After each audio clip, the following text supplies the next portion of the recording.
After a year-long search, Duval County Schools has selected its new leader. Dr. Diana Greene is being offered the role of superintendent.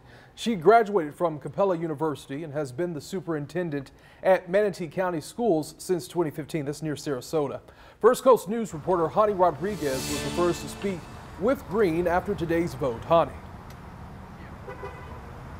That's right, Anthony. I spoke with her just minutes after that announcement came down from a board member. She was very excited, but also very distraught about what's happening over in Texas. But let me just say that there was a lot of excitement in the room earlier as this announcement was to be made. I want to show you video of that meeting that was held at 4 o'clock here at DCPS headquarters.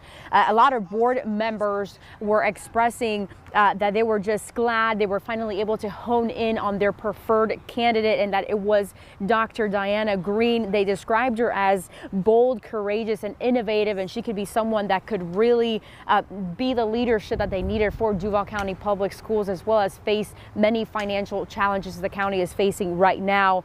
She was one of 26 candidates who applied for the job, and they finally narrowed it down to top 3 candidates. Now, like I said, I spoke with her on the phone moments after that announcement was made, and I also spoke to a parent who said he's been following this entire process, and he is also pleased with that decision.